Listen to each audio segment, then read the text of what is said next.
Welcome to the lab at CTGen in San Jose. Today we are demonstrating the setup of your new high-throughput manifold system. First, we'll introduce the components that come with your new manifold set. Included are the main box, the box lid, the 96-column holder plate, here shown preloaded with columns, the 48-column holder plate, the 48 vial holder base, the vacuum adjustment cap, rubber gaskets, the vacuum adjustment valve, the vacuum connector, the vacuum gauge, a waste container, 3 bags of 100 columns each, red columns for mop purification, yellow columns for mod desalting, green columns preloaded with plugs, and finally the frit inserter ejector pins, both single and 8-channel.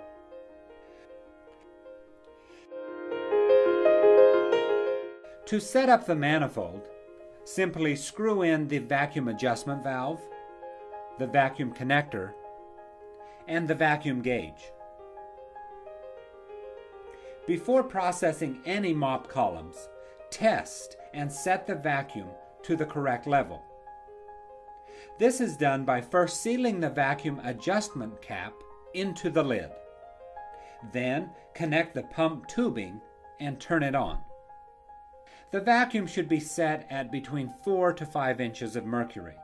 It is best that the buffers do not pass through the columns too fast or too slow to ensure that the oligos bind optimally to the mop columns. The vacuum is adjusted by the vacuum control valve. Loosen the lock nut and turn the valve to increase or decrease the vacuum amount.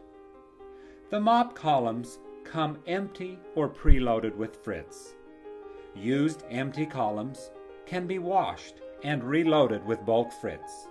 To insert a frit into an empty column, place the column into the holder plate, add 1 bulk frit, and insert the frit to the right depth with the insertion end of the inserter ejector pin.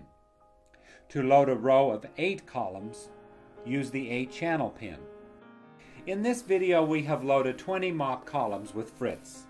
The remaining holes in the holder plate have been plugged with green columns so that the vacuum will function properly.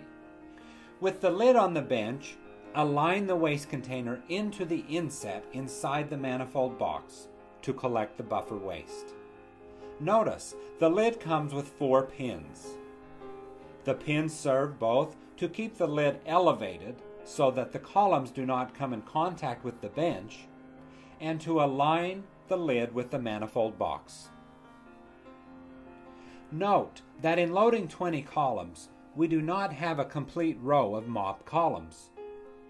It is still okay to use the multi-channel pipetter for the row of 4 columns, as the fluid will drain properly through the plugged green columns. When you are prepared to purify your oligos, have ready the various buffers listed in the mop purification protocol that comes with the mop columns. Also have on hand a 96 well collection plate to collect the purified oligos at the end of the process. This concludes the setup of your new high-throughput manifold system. Thank you for watching this video and learning more about CTGen's purification and desalting products. Please see also mop purification process video. For more information, visit ctgen.com.